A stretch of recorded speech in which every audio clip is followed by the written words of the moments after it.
नमस्कार दोस्तों, US50 में आपका स्वागत है। इस चैनल पे दोस्तों हम 50 रुपये से कम वाले स्टॉक को कवर करते हैं जो कि बहुत ही हाईली रिस्की स्टॉक होते हैं। और ये बहुत ही रिस्की चैनल भी है दोस्तों, क्योंकि हमने आपको स्टॉक बताया, आप जा कर के अपना एनालाइज़ किए, फिर जो है कि मतलब होता क्या है दोस्तों कि आपने छोटा मोटा अमाउंट लगाया, फिर जो है कि मतलब स्टॉक में गिरावट देखने को मिलती है। लेकिन मैं इस चैनल पर या मतलब किसी भी टाइप का दोस्तों मैं बाइंग या सेलिंग की रिकमेंडेशन नहीं देता हूँ, और स्टॉक कहाँ तक जाएगा क्या होगा मैं कोई भी बताता नहीं हूँ। सेकंड में अगर बात करूँ तो आज के दिन में जो डिस्कस करूँगा दोस्तों, एसपी राइट एग्रो की मैं अगर बात करूँ, स्प्रिट एग्रो की मैं बात करूँ दोस्तों, जिसमें लगातार लोअर सर्किट लगते हुए दिख रहा है। बहुत सारे इन्वेस्टर फंस गए हैं। क्यों लोअर सर्किट लग रहा है दोस्तों? 97% से ऊपर अभी तक लगभग ये कंपनी डाउन होते हुए दिख रही है। क्या अभी से स्टॉक को बाई करना चाहिए या नहीं करना चाहिए? जिन्होंने भी बाई किया दोस्तों उसको क्या करना चाहिए, जिससे रिलेटेड मैं आगे डिस्कस करूँगा। रिलेटेड मैंने रिसेंट में वीडियो बनाया था। उस टाइम पे ये कंपनी ₹1.5 के ऊपर चल रही थी। ₹1.5 की कंपनी 10:1 का जो कि बोनस और डिविडेंड कंपनी देगी। एक्स डेट से पहले इस स्टॉक को खरीदे, किस्मत बदलेगी। जिन्होंने भी बाई किया होगा दोस्तों टॉप पे, अभी उसकी आप कह सकते हैं कि हैवी इन्वेस्ट किया होगा तो उसकी जो है कि मतलब किस्मत बदलते हुए दिख रही है। हम आगे एसपी राइट एग्रो के ऊपर, जैसा कि आप देख सकते हैं स्प्रिट एग्रो लिमिटेड, यहाँ पे ये कंपनी आज भी लोअर सर्किट में है। लगभग 5% का लोअर सर्किट देखने को मिला। यहाँ पे थोड़ा सा मतलब कि किसी ने बाई किया था, उसके बाद आप कह सकते हैं फुल फ्लैट कंपनी डाउन ही रही। यहाँ पे अगर आप 5 दिन के चार्ट को देखेंगे तो देख सकते हैं 17 से 18% कंपनी डाउन होते हुए दिख रही है। एक महीने की बात करें 24%, 6 महीने में देखेंगे 73%, वाइट रेट की अगर बात करें 91%, और एक साल की अगर बात करूँ 94% है। हालांकि दोस्तों आपसे बता दें इस कंपनी में बहुत सारे कॉर्पोरेट एक्शंस हुए हैं, जिसके बाद आप कह सकते हैं कि ये कंपनी मतलब कि एक 97%, हालांकि आप कह सकते हैं कि 99%, 100% ये कंपनी डाउन होते हुए दिख रही है, जैसा कि आप यहाँ पे एग्जिस्टेड चार्ट से ही आप चाहे तो कंसीडर कर सकते हैं। इंपॉर्टेंट चीज़ क्या है दोस्तों कि देखिए ये थोड़ा सा क्या है कि एडजस्टेड चार्ट है। कंपनी ने बहुत बार जो है कि कॉर्पोरेट एक्शंस किए थे, उसके बाद जो है कि ये अपने को देखने को मिला है। इंपॉर्टेंट चीज़ क्या है दोस्तों कि यहाँ पे इस स्टॉक को बाई करना चाहिए या नहीं करना चाहिए। बाई स्प्रिट की अगर मैं बात करूँ, is a very high risky investment, is a not recommended by some, मतलब जो एआई के थ्रू दोस्तों आपसे बताना चाहते हैं, जो अपने को ओवरव्यू देखने को मिल रहा है, अभी ये भी रिकमेंड नहीं है। मतलब कि आप कह सकते हैं कि इसके financial platform due to the significant price decline, बहुत सारा मतलब कि low promoters holdings, history price, मतलब जो इसका recent history potential market manipulation देखने को मिल रहे हैं, उसके बाद आप कह सकते हैं कि बहुत ही हाईली रिस्की ये स्टॉक देखने को मिल जाता है। हाँ, कंपनी के फाइनेंशियल्स की बात करें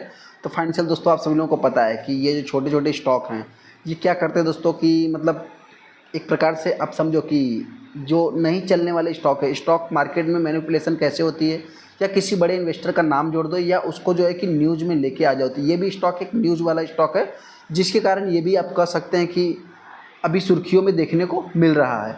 अभी जो भी इन्वेस्टर ने इस स्टॉक को बाई किया है, सबसे पहले गिरावट क्यों हो रही है दोस्तों, तो आपसे बताना चाहते हैं कि देखिए इस कंपनी ने, यहाँ पे मैं न्यूज़ की बात करूँ तो आप कह सकते हैं कि इस कंपनी का जो मतलब कि इनका जो बोनस का अनाउंसमेंट था दोस्तों, हालांकि बोनस हमको कहीं भी देखने को मिला नहीं है। जिनको भी देखने को मिला आप चाहे तो हमको कमेंट कर सकते हैं, लेकिन हाँ, ऐसे में जो बोनस का अनाउंसमेंट था, अगर आप यहाँ पे देखेंगे बॉम्बे स्टॉक एक्सचेंज पे ये कंपनी लिस्ट है ओनली। यहाँ पे अगर मैं बात करूँ तो कंपनी का जो बोनस का अनाउंसमेंट था वो बोनस देखने को नहीं मिला। आप कह सकते हैं कि इस कंपनी ने 26 सितंबर इसका रिकॉर्ड डेट, 1 पैसे का कंपनी ने ओनली फॉर डिविडेंड अनाउंसमेंट किया, जो कि फाइनल डिविडेंड है, जो कि फाइनली 1 महीने में मिलता है। तो आप कह सकते हैं कि अक्टूबर महीने में आपको देखने को मिल जाएगा। इसकी अगर मैं बात करूँ तो आप कह सकते हैं कि यहाँ पे कहीं भी ये चीज़ का जिक्र नहीं हुआ कि ये कंपनी बोनस देगी या नहीं देगी। ये 18 तारीख को इन्होंने मतलब कि जो आप यहाँ पे देख सकते हैं 1 पैसे का डिविडेंड, मतलब 1% का दोस्तों, जो कि फेस वैल्यू पे है, तो 1 पैसे के आसपास आपको डिविडेंड मिल जाएगा। और फाइनली आप कह सकते हैं कि फ्राइडे के दिन 26 फरवरी को, और माफ करना 26 सितंबर को जो है कि इसका एग्जिट रिकॉर्ड डेट देखने को मिलेगा। और उसके बाद जो है कि 15 तारीख को बिजनेस डे, 15 अक्टूबर को जो कि आपके खाते में क्रेडिट होते हुए दिख सकता है, ऐसा जो कि बताया जा रहा है। वहीं पे अगर मैं बात करूं तो यहाँ पे कुछ भी दोस्तों बोनस से रिलेटेड डिस्कस नहीं हुआ, जिसके बाद बहुत सारा मतलब कि लोअर सर्किट अभी आप कह सकते हैं देखने को मिल रहा है। बहुत सारे इन्वेस्टर इस स्टॉक में फंस गए हैं। फंसे होने के बाद दोस्तों अभी उनको करना क्या है, सबसे पहले देखिए कंपनी करती क्या है। तो देखिए कंपनी बहुत ही छोटी कंपनी है, only for Bombay stock exchange पे कंपनी लिस्ट है। तो बॉम्बे स्टॉक एक्सचेंज पे बेसिकली इसी टाइप से कंपनियां वर्क करती हैं, तो इस चीज़ को भी अपने को नोट करके चलना है। हाँ, जिन्होंने भी टॉप पे इस स्टॉक को बाई किया है तो कंपनी में देखिए डेट तो है नहीं, ROC अभी तो फिलहाल देखा जाए तो तेज़ी का माहौल था, तो जिसके बाद थोड़ा अच्छा ही देखने को मिल रहा है। सेकंड, ये कंपनी किस सेक्टर को, जिस सेक्टर को बिलोंग करती है दोस्तों, आप कह सकते हैं बहुत ही छोटी कंपनी है, कुछ भी प्लेज नहीं है। चलो अच्छी बात है। हालांकि यहाँ पे कंपनी जिस टाइप से रेवेन्यू जनरेट करती है, सबसे पहले देखो मार्केट में कैसे मैनिपुलेशन होती है। कंपनी ने और 2024 में बोनस इशू किया था, कॉर्पोरेट एक्शंस हुए थे। उसके बाद 23 में भी कॉर्पोरेट एक्शंस हुए थे, 25 में भी बात हो रही थी लेकिन हुआ नहीं। यहाँ पे आप कह सकते हैं, यहाँ पे अगर आप देखेंगे दोस्तों मतलब कि जो इनका वो है, आप कह सकते हैं कि 8 से सीधा 72, वो 72 से सीधा जो है कि डबल, और सीधा आप कह सकते हैं कि डबल से मतलब कि टीटीएम में अभी तो बाकी ही है। तो ये चीज़ मतलब थोड़ा सा मेरे पॉइंट से एक इसको निगेटिव वे में भी जा सकता है। कॉर्पोरेट एक्शंस अगर आप यहाँ पे भी देखेंगे दोस्तों तो आपको देखने को नहीं मिलेगा जो इनका 1:2 का बोनस था। आप कह सकते हैं कि यहाँ पे राइट इशू लेके आए, उसके बाद बोनस आ गया नवंबर महीने में। और सेकेंड अगर मैं बात करूँ तो आप कह सकते हैं कि बोनस की ही बात करें तो इन्होंने माफ़ करना, 2024 में दो बार बोनस दिया था, मार्च में भी दिया था और नवंबर में भी देखने को मिला था। कंपनी के शेयर होल्डिंग पैटर्न को देखेंगे तो यहाँ पे प्रमोटर है ही नहीं और डीआईज और एफआईज ओनली देखने को मिलते हैं। ईयरली बेसिस पे अगर देखें तो प्रमोटर के पास पहले 27% का स्टेक था, उन्होंने सेल किया और डीआईज भी निकल गए। अभी देखा जाए तो आप क्वार्टरली बेसिस पे डीआईज भी नहीं दोस्तों, ओनली फॉर पब्लिक देखने को मिल रही है।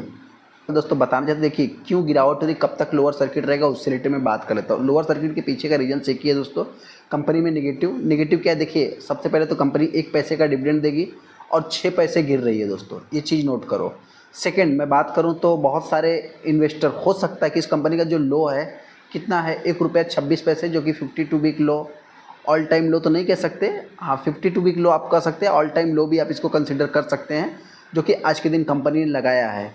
तो मेरे पॉइंट्स दोस्तों, जो भी इन्वेस्टर इस स्टॉक को बाई करना चाहते हैं मैं उनसे इतना ही कहना चाहता हूँ, कोई भी बाई ना करे। आपको अगर लगता है कंपनी फ्यूचर में अच्छा कर सकती है तो लोअर सर्किट में एक दिन आप इसको थोड़ा सा मतलब कि कंसोलिडेशन फेस में कुछ दिन तक ट्रेड होने दीजिए। पहले जो ध्यान है दोस्तों लोगों का हटने दीजिए, फिर आप जाकर के इसमें छोटा मोटा अमाउंट निवेश करना, बाकी कोई हाईली निवेश मत करना। जो भी इन्वेस्टर इस स्टॉक को बाई करना चाहते हैं कोई भी रिकमेंडेशन नहीं है। बाकी जो भी इन्वेस्टर अपने आप को फंसा हुआ फील कर रहे हैं, अभी क्या कर सकते हैं दोस्तों, मार्केट है इसी टाइप से वर्क करता है, तो आप अपना खुद का डिसीजन लेना। बाकी आप पेशेंस के साथ ही आएँ, बहुत ही कम निवेश के साथ यहाँ पे एंट्री लें दोस्तों, और हाईली निवेश के साथ आप एंट्री डायरेक्ट ना लें। चलिए दोस्तों, बड़ी अच्छी वीडियो को लाइक कर दें, चैनल को सब्सक्राइब करें। थैंक यू दोस्तों।